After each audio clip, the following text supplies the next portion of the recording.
So the first one we talked about on Friday was called diffusion. And I showed you all my little Bath and Body Works diffuser. What we have going on here is what we call a concentration gradient.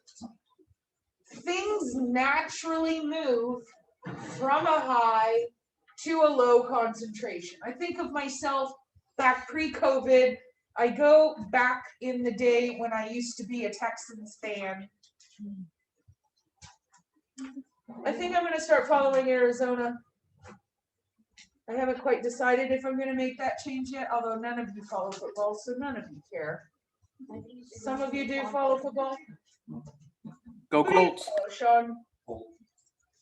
Okay. Since Andrew Luck left, I'm not sure if I can be a Colts fan. I'm trying to decide what team best represents me, and it used to be the Texans because they were kind of the wholesome. You know, they never really played dirty. They weren't like Oakland. You know, Oakland is a dirty team. But now, not so much. I'm not happy with my Texans right now. Anyway, when I would go to the Texans game, inside the stadium, high concentration of people. When the game lets out, or at a concert, whatever, what have you, large concentration, go to the rodeo, high concentration of people. What is your instinct? To stand there and enjoy it? No, your instinct is to get the heck out of Dodge as quickly as possible. Because I don't know about you guys, but I'm a little bit of a germaphobe. Human germs, obviously. I don't really have a problem with animal germs, or I would be in the wrong business, wouldn't I? I don't want people to touch me. I want my personal bubble. Don't come into my personal bubble. I don't want you breathing on me. I don't want you sweating on me. I don't want you to just stop. Just be this far away. So here I am now, front to back, side to side, with a whole bunch of strangers who have been screaming and drinking and are now sweating copious amounts of beer all over me. And I'm desperate to get out into the parking lot where there is a low concentration of people. That's the concentration gradient, moving from a high to a low. Now, some of the factors that can affect the diffusion of the size of the molecule, that one is kind of common sense. Larger molecules are going to have a little bit of a tougher time. Smaller molecules, not so much. Ms. Huff. Solubility. Remember, we're moving stuff now back and forth through our cell membrane. Cell membrane has a large layer of fat. Oh, did someone have a question? I do not have my chat on, so you need to just unmute yourself. Yeah, Miss Huff, Charles is asking because his computer is sounding like a robot. Can a virus be an example of something that is supposed to not be able to get through the impermeable part of the cell membrane? Oh, absolutely. Anybody that is stranger danger. Virus, bacteria, parasites. Cell membrane is set up to keep those out. Unfortunately, though, we have these cheeky little monkeys who are super, super sneaky, and they can get in anyway. But yeah, that would be an example of something that we would want to keep out. So our lipid solubility, remember we had our hydrophilic heads, hydrophobic tails, and that means that the hydrophobic layer is much larger in comparison.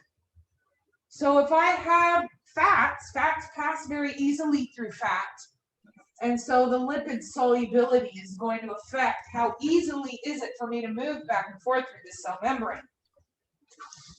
The charge, we talked about the ions. Tell me what an ion, something has just bitten me. Right there, do you see that?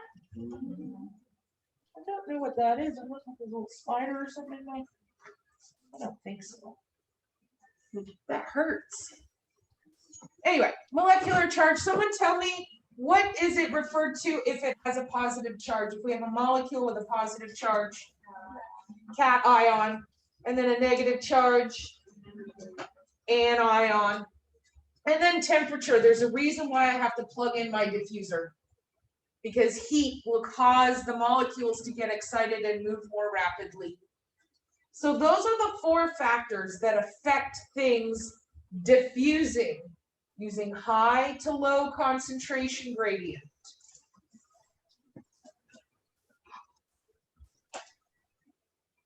We talked a little bit on Friday about how the gradient affects the speed that the molecules will move. We compared it to a slide right here. If I have a big difference between the high and the low, meaning that my slide is super steep, suddenly now I'm moving very fast. Think of like you're a little kid, you climb up this super high slide, you slide down. It doesn't take you any energy to slide down. And the higher it is, the greater the difference between the high and the low, the faster you go. Here we have the slide. This is like the lamest slide ever on the planet. And you have not a whole lot of difference between the high and the low. And so your molecule is going to move much slower. So the difference in my gradient, or the difference in the high and the low, will determine how quickly or how slowly these molecules will move. Question: the slower volume of moon, is there more of a cluster of the molecules as opposed to if it's a steeper gradient? So you're going to have more molecules in a high concentration. So if we think about, right now, if we are all molecules, we are in a relatively low concentration gradient. There's not a whole lot of difference between us in here and us in the hallway. So for us to move out of this, because obviously this is a higher concentration than the hallway right now, but we can kind of take our time and meander and just wander out, versus packed into the stadium where I need to get out of here. I need to get out right now, and I'm going to move very quickly to the lower concentration. Did that answer your question, Sean? A little bit. I mean, so the steeper the gradient is more. The steeper the gradient, they're going to move faster. No, what I'm talking about, like the amount of molecules. Yeah, so the reason why you would have a bigger difference is you have a higher concentration of molecules versus the lower concentration of molecules where they're moving to. So yes, if you have a high gradient, a high concentration gradient, that means, yeah, I'm answering a question. You would have a greater number of molecules at the high versus the low. It's the number of molecules that's giving you the gradient. All right, somebody on Zoom, did you have a question? We just haven't been able to see you. All we can see is the ceiling the whole time. And I don't know if so I can't hear us. I don't know if that. Oh, that's weird. Yeah, the owl. Let me fix the owl. Yeah, the owl was having trouble with Miss Rivera's class too, so. Oh, Brent, what is happening to you, Brent? So Ms. Huff, the greater or the lower the difference of the concentration gradient would determine the speed of the molecules, basically? Yes, well, that's where my speakers are not even connected to the owl. There we go. Now you should be able to hear me. So the greater the difference, the faster they move. The best analogy is the slide. The taller the slide, the bigger the difference between the high and the low, the faster you're going to move down the slide. The lower the difference between the high and low, the slower you're going to move down the slide. Also, the size of you are on the slide as well will, determine how fast you move as well. 100%. Which is where we get into all of these, the size Are you able to easily pass? What is your charge and what is the temperature? These are the other things that will affect your movement with the concentration gradient. And when we're using the term to move with the gradient, it simply means we are moving from high to low. No energy needed. So if you have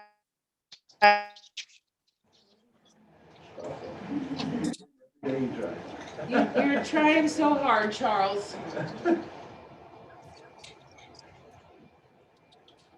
I'll just type it and have somebody else ask. That would be fabulous, darling. While you're typing it out and somebody can read it out for you, here's a picture. We just went over this yesterday or on Friday. So here we have, remember our solute versus our solvent. Our solute is what we're mixing in. Our solvent is what we're mixing it into. And then it diffuses until it's evenly distributed. Another great example of the distribution would be, I have a glass of water and I have a teaspoon of salt.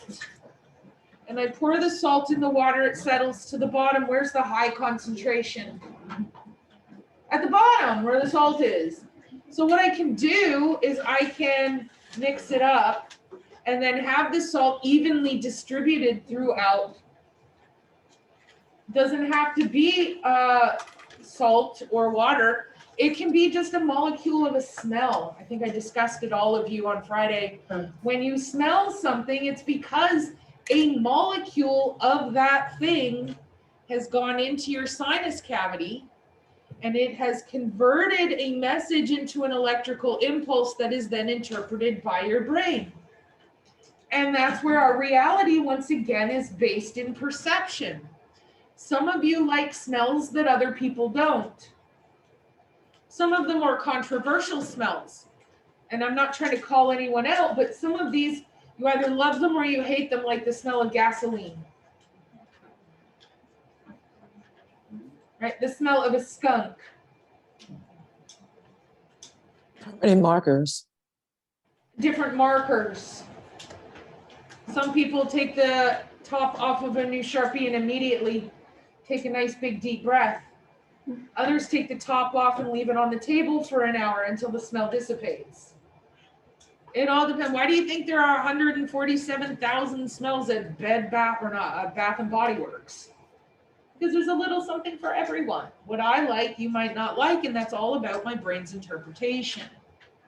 But my whole point is the diffusion of the molecules throughout the room is where we have it then dispersing. So when you toot, That picture was like the verbal, or not verbal, but like it's just the picture of diffusion, right? That last one. Yeah, all it was is a picture of a diffusion. Here we have a gas diffusion, because all we're doing is moving molecules. It doesn't matter how we're moving them. Doesn't matter what we're moving them through. We're moving them from a high to a low concentration.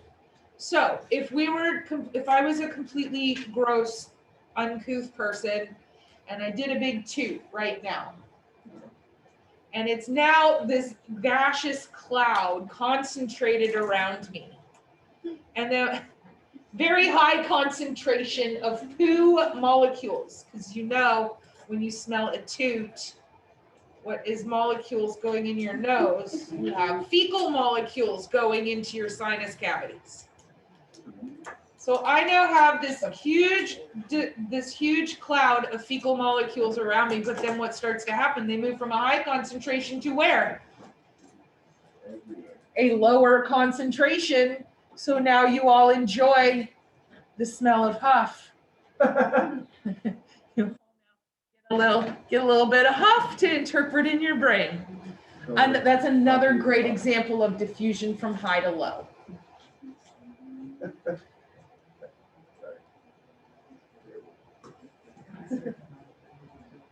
Do what? You can't smell anything? Oh. Is that, is Oh, that, did? Oh, is that from COVID? You have a nausea, which means no smell. you have a taste as well? That, well, I haven't had a sense of smell since I was a kid. that's crazy. My mom lost her sense of smell from COVID. Like she can't smell anymore. That's crazy. Well, yeah, because your olfactory and your oral cavity are connected. foods taste disgusting. Oh no. I'm so sorry. I mean, I still eat them, but they're. Oh, no. That's their part of fried food. Get all that flavor. Golly. All right, so what we talk about now is the second part of molecular movement called facilitated diffusion. What facilitate means is to help out. I am facilitating you in learning this material. So because we still have diffusion, we are still moving from a high to a low concentration, but now I have a protein that's going to help the movement. So the molecule itself does not need energy to move, even though it may be using the energy of something else. Let me give you an example. We have been discussing us all leaving the stadium after the game or after the concert. We are moving from a high to a low. And even though I am moving along with the crowd, right, I'm still walking with the crowd. Although it's guiding me, I'm not having to really use any energy. What facilitated diffusion would be is that I jump on the back of my significant other and he carries me out. Now, it's still not using any energy. We're still moving from high to low concentration. But now I have a carrier protein. He's now representing the carrier protein that is helping me move through the cell membrane. Not so much an inclusion as like a door, like what I've got here. And why would I need something to facilitate? Well, look at this example. Here I have a very, very, very large molecule. And this large molecule is a higher concentration on the outside versus the inside, which means its natural movement is going to want to go inside. But he's so big that he's going to rip apart the cell membrane. And so what we have here, he's still moving from high to low, but now we have a protein that helps him move with the gradient without endangering or damaging the cell membrane. And does that protein use ATP? So this protein may be using energy, but the reason why we still consider this a passive movement is because we're looking at the energy expended by the molecule. So that makes sense. I'm sorry, I'm gonna slide. You're fine. Could you, Trivial protein, that's good. Yeah, so that would be an example of one. There's a lot of different proteins. We only went over a handful. Zimmer had a question. could you repeat that, Miss Huff? Could you repeat that? You were going in and out for me. Okay, so what I'm referring to here is that even though the protein itself might be using energy, the reason why we still call it passive is because the molecule movement is not using energy. So that's why even though this protein could be using energy, the molecule itself is not. And that's why we call it passive. No energy needed. Diffusion simply by definition means high to low concentration. Facilitated means we have something else helping it move. That's it. That's all we're talking about. This whole thing is primarily just definitions. What are we trying to say? How is it moving? And what is helping it do it? I have a question. Could you go more in depth about the limited by saturation? Like, what does that mean? Because the speed is limited by the saturation of the So- molecule? So limited by saturation of the carriers means that there is, okay, so let me give you an analogy, an example. I have two doors here. We all have to pass through the doors in order to go from a high to a low concentration. Those doors represent a protein that we have to pass through. If I say to all of you, everyone get up and leave right now, and you all rush for the doors, is that going to impede your ability to get out into the low concentration? Yeah, if I say to you, okay, guys, you know what, class is over, we're gonna go ahead and end early today, you all quietly pack up your. If I were to say to all of you, okay, guys, here's the deal.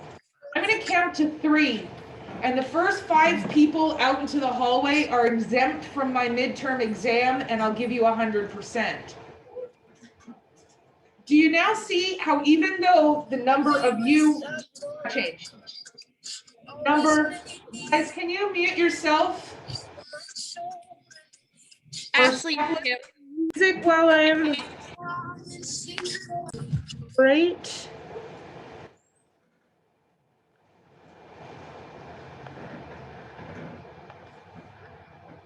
There we go. So Ms. Huff, I have a question. So basically, the carrier protein is giving the molecule a piggyback ride, basically. Yeah, if Okay. that's the analogy that works for you.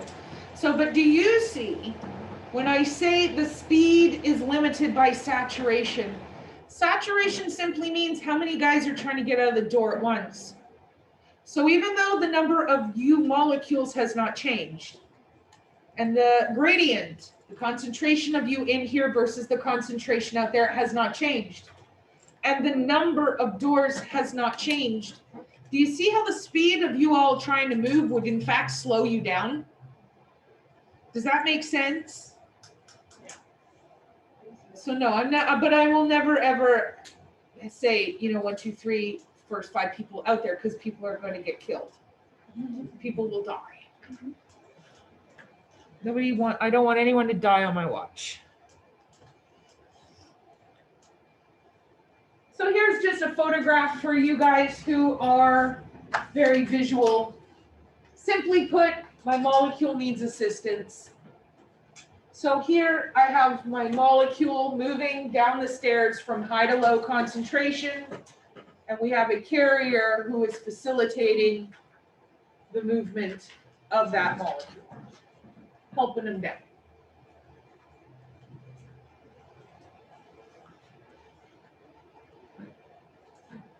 The third passive movement refers to water. We're no longer moving molecules, we are now moving water.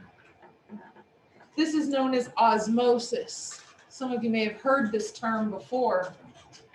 Now, this is where we are moving water from a dilute to a concentrated. The whole point, if you want to think about all of the movement of molecules or water, is to get to what I like to call even Stevenness.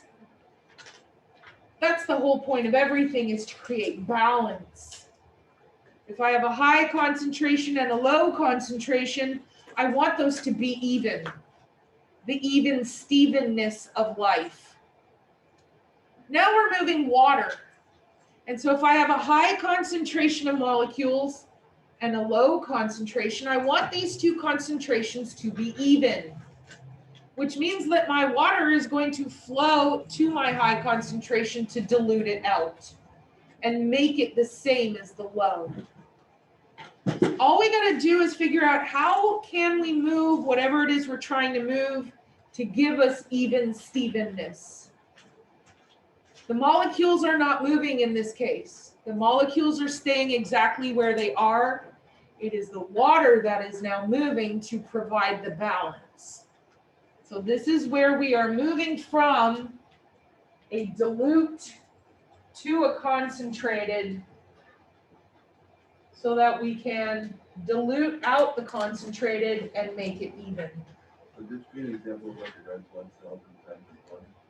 that if the water was issue with the red blood cells? That's gonna be a little bit more like filtration, and the movement of red blood cells is really not an example of osmosis. Here's what an example of osmosis would be. Fluid movement, so if you have a Tupperware jar, I think I used this in example of osmosis last week. I have a Tupperware jar filled with vodka. And I take a gummy bear. And I put the gummy bear in. So I have a low concentration of vodka inside the gummy bear and a high concentration of vodka outside the gummy bear. Moving from high to low, what happens to the vodka? It moves into the gummy bear, causing what to happen? And it expands. Swelling. That would be an example when we have specific IV fluids. I can put the animal on an IV fluid that would promote the movement of water into the cells or promote the movement of water out of the cells. Osmosis. All we're truly referring to, don't get caught up in the minutia. Definition. Osmosis is the movement of water from low to high concentration. That's it. That's all we're referring to. We are in our perpetual quest to receive and obtain balance. Is this why you get like dehydrated and hydrated or like overhydrated sometimes? Yes and no. I mean, that would be you taking in or not taking in fluids. But if you overhydrate, so you know that water can be deadly. People have died from drinking too much water. So what happens is you are now drinking the water, drinking the water, drinking the water.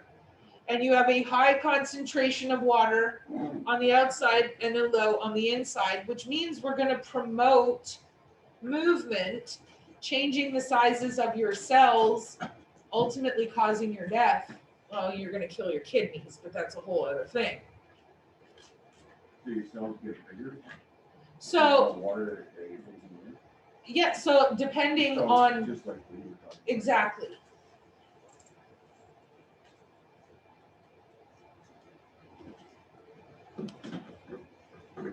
So we have three different, this kind of goes into the IV fluids.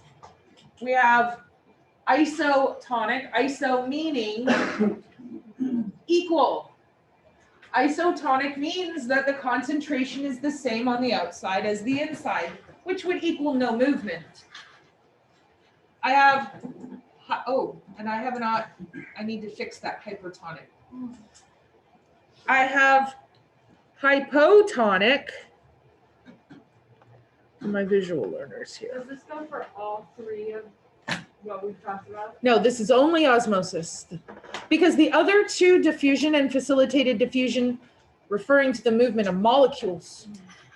This is referring to the movement of fluid. So here,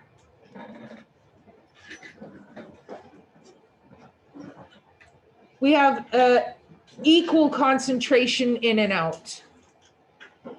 When we have a hypotonic, the inside is more concentrated than the outside.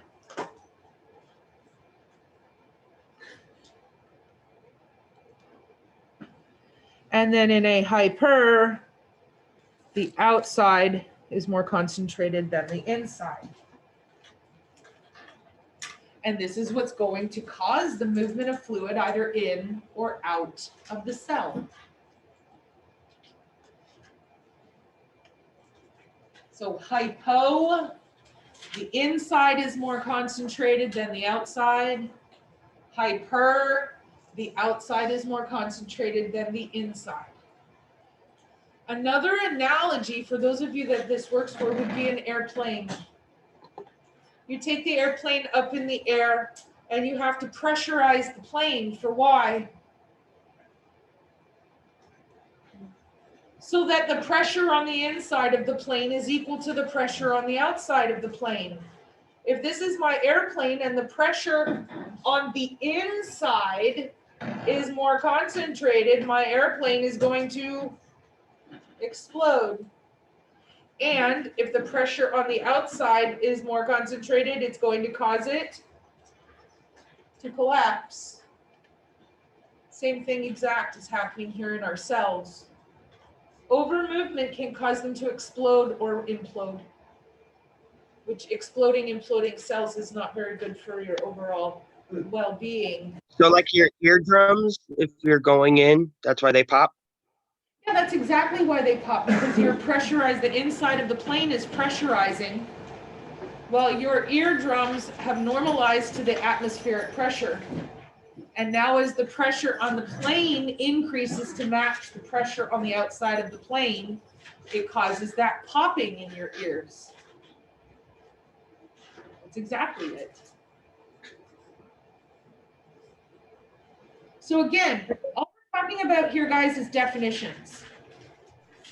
All we're talking about is definitions. What is the definition on the test if I say which of the following refers to an isotonic solution? Equal on both sides.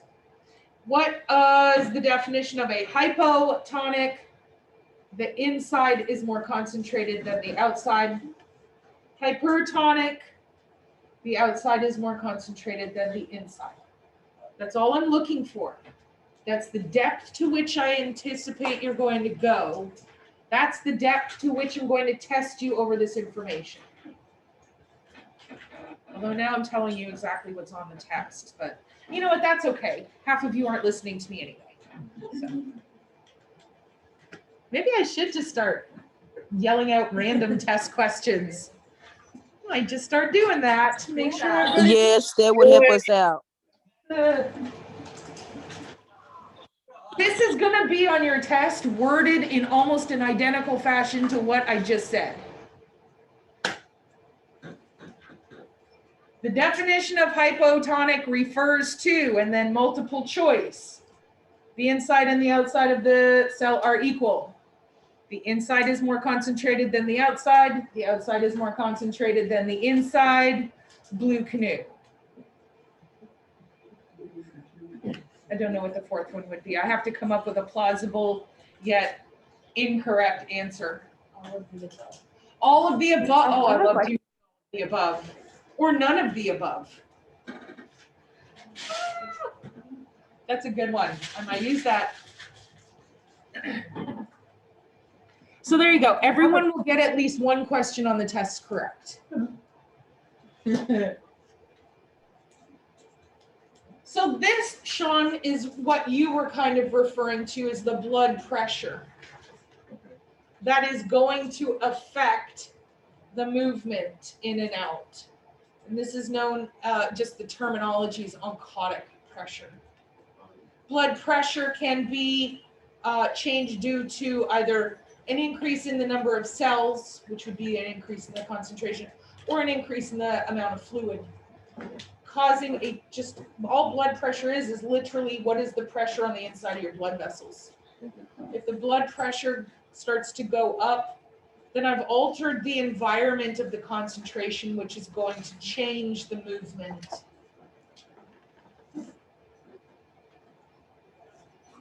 That would be why, okay, so do any of you have high blood pressure, or you know somebody that has high blood pressure?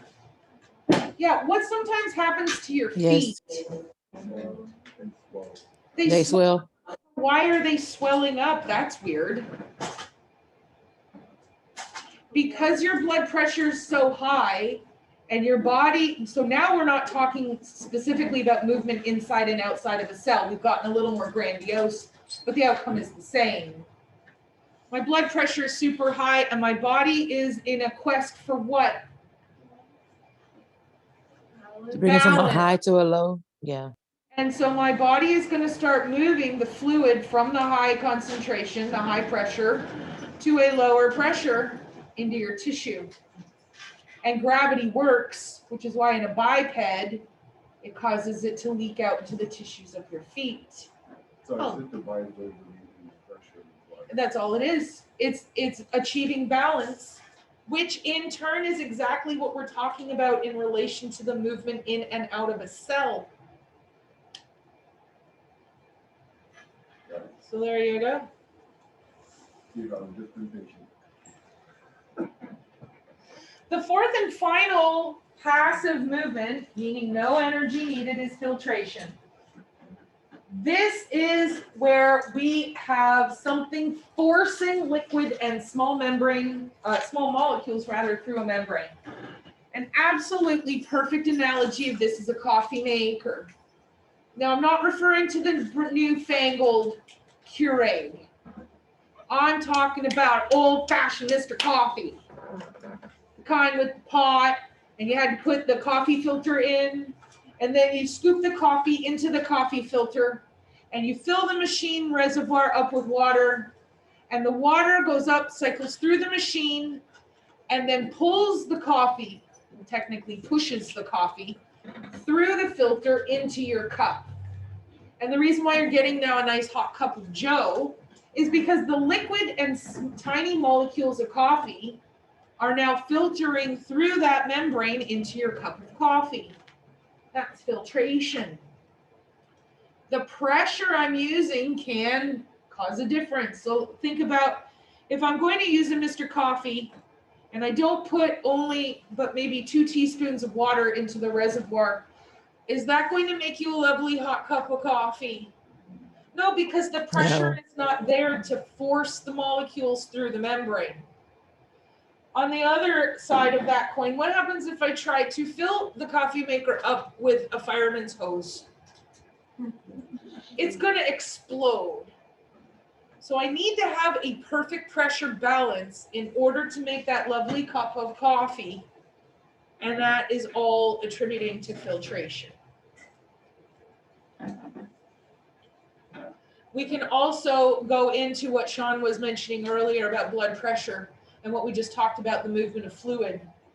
So if your blood pressure is super sky high, that's like you fill in the coffee maker with a fireman's hose. And if your blood pressure is super, super low, suddenly now you have 2 tablespoons of water in the coffee maker. And it's going to affect its ability to move. So filtration, all we're doing is we are pushing, we are using some sort of force to push the fluid and the molecules through a membrane. Remember, the movement of the fluid and the molecules is passive, even though we have force behind it, because them themselves are not using energy. Does that make sense to everybody? I love the analogy of a coffee maker, although, you know, in another 5 years, no one's going to know what the heck I'm talking about when I say a Mr. Coffee. Yeah. It's already so many things. You guys have no idea. Although I have to say, I did curl up in the fetal position just slightly. I was talking to my mom last night. I had an old refrigerator. And I've had this old refrigerator since I moved into my home as a first-time homeowner, longer than some of you have been alive. And I bought the refrigerator used. And 2 years ago, I had my house remodeled. I bought a brand new fridge. And so I moved the old fridge into the garage, anticipating I'd use it for Cokes and storage and that sort of thing. 2 years later, finally, I'm like, I'm not using it. The seal had gone out from around the door. But gosh darn it, that gosh darn thing was still running. It was a 30-year-old fridge. I'd lived in my home for 25 years. And it was somewhere around 3 to 5 years old when I bought it. And that gosh darn thing was still running. I don't even remember. It was ugly as sin. And it was tiny, and it had like the upper freezer. It wasn't like a nice double door. It had no ice maker, no frills whatsoever. But it kept stuff cold, and that's all I needed it for. They don't.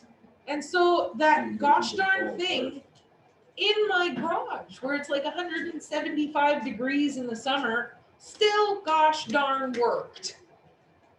And it was a little bittersweet, you know.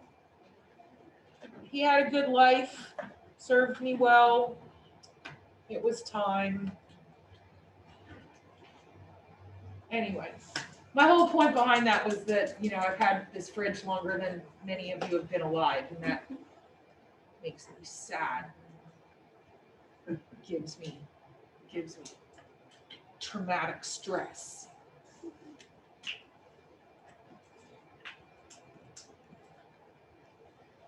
All right, so when we are discussing our active movements, this is where the cell needs to use energy. Why would we need to use energy versus having it be passive? Well, not lipid soluble. Water does not move easily through fat. I'm going to have to use energy to make it so. If the molecules we're trying to move are too large, we're going to need energy. Now, this is different than our facilitated diffusion. In this case, these molecules are so super duper large that we're going to need to use some energy. Or if they're on the wrong side of the gradient. This is going to be probably the more important of the three. If we're on the wrong side of the gradient, what that means is we're now moving from low to high. When I was moving from high to low, my Texans, I'm leaving the stadium. It's not taking me any energy to move. And then I'm suddenly like, uh-oh, I totally forgot the t-shirt I just spent $400 on. And now I gotta turn back and go against the gradient. Now am I having to use some energy? Heck yeah, I sure am. If the slide analogy works for you, if I'm moving from high to low, no energy needed. Well, what now happens if I'm trying to climb up the slide? Now I'm having to use some energy. That's what I'm talking about when I say going against the gradient.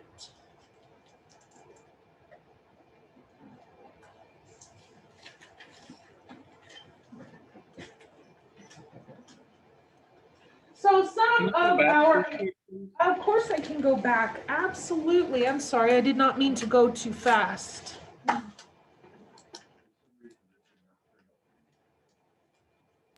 What is cytosis?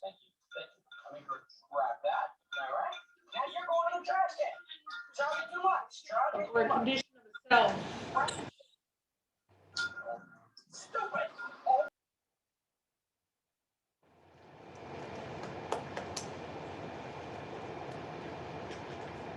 Are you guys still doing body fluids in MedTerm? Oh, no, you're not. You're doing skeletal. That's right. So what like determines if they're too large, like what determines if they're gonna use osmosis or if they're gonna use facilitated diffusion? So facilitated diffusion and osmosis are both passive. Or not osmosis, I meant like for active membrane. Gotcha. Whether they're they too use large. passive versus active, Yeah. it's truly just going to be the size of the molecule.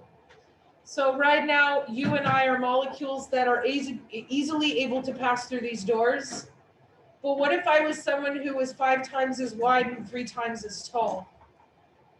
Would I now need to use a little bit more energy to get through the door? Yes, and just truly because of the size of the molecule.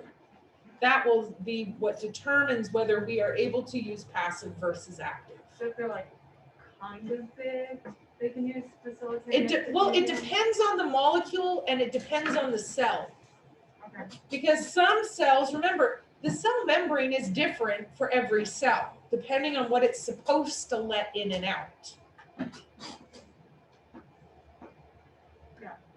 So what might be a small molecule for one cell trying to get in and out using passive might be a humongous molecule for another cell and has to use active. So we cannot say, okay, this cell or this molecule will always use passive and this molecule will always use active. It is determined by what kind of barrier is it trying to get through. How big is it in comparison to the cell it's trying to move in or out of? That will determine, do we need energy or not energy?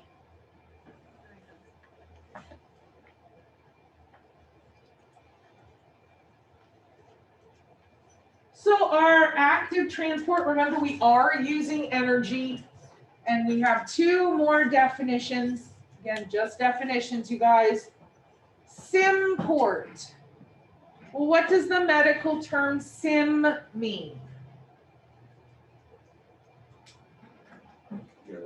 Together. Think symbiotic, when things are working together. Antiport, what is anti? Against. So symport is when we have things moving in the same direction. Anti, things moving in opposite directions. And we have some more terminology for our active transport. If I'm moving stuff, big molecules, what have you, into a cell, this is known medically as endo, meaning what? Inside, site, cell, osis, a condition of. Endocytosis is a condition of movement of stuff into a cell. Right? That term coming at you. The three different ways of active movement into a cell.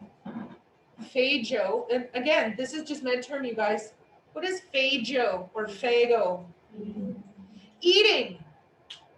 So would you think that the cell is taking in a solid molecule or a liquid molecule? Solid. Cytosis. I don't know if you've learned the med term pino. So tell me what the word pino immediately makes you think of. It's a type of wine. Pinot Grigio. There we go. Pinot Grigio. Do you eat the glass of Pinot? No, you drink it. Therefore, refers to what? A solid or a liquid? Bam. Receptor mediated is just that. It has to bind with the lock and key in order to have some sort of response. So these three things are just terms. We're referring to movement of stuff into the cell using energy. Phagocytosis, we are taking in solid material. Pinocytosis, we are taking in liquid material. Receptor mediated. Only things that can turn the key on are allowed into the cell, regardless if they are molecule or liquid. What goes in must come out, and therefore we also have movement of stuff out of the cell, exocytosis. So you said that the receptor is turns it on and gets going, right? Yeah, so in order to have, so here I have my cell, and it has a little receptor on it, which is the key to the door. And unless this molecule has the key to the door, it does not open to allow movement in.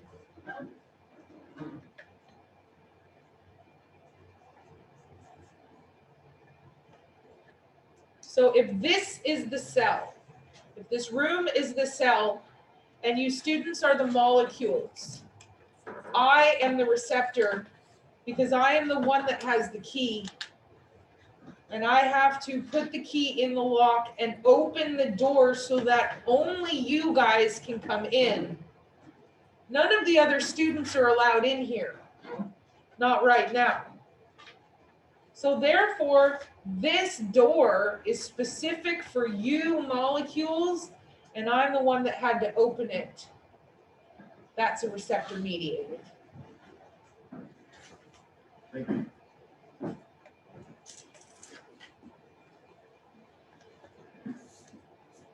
Sorry, you said the receptor mediated was like a door? It's just where you don't have free passage. You have to have the key to open the door. Okay, thank you.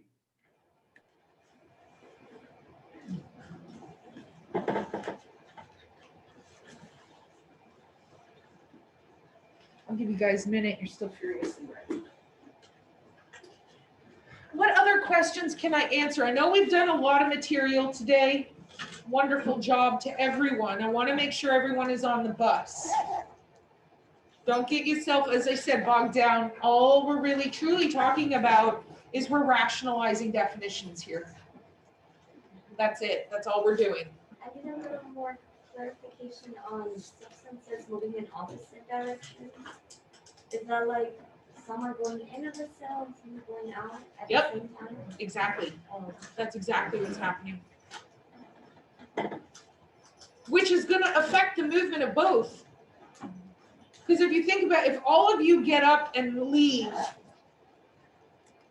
in a organized fashion, you can see how the movement is much easier than if you guys get up to leave and I have another class outside that's trying to come in. So that's going to affect the way that the cells, the molecules rather, are able to exit and enter the cell being this room. What other questions can I answer for you today? We are going to pick it up here on tomorrow. Please don't forget, test opens at 3, closes at 7. Your test yourself questions are due at 7 tomorrow. And we will be continuing on with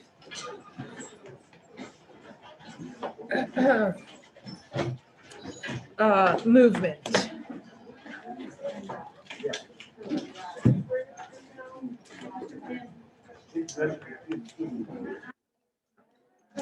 Ooh, and then we get to get into mitosis.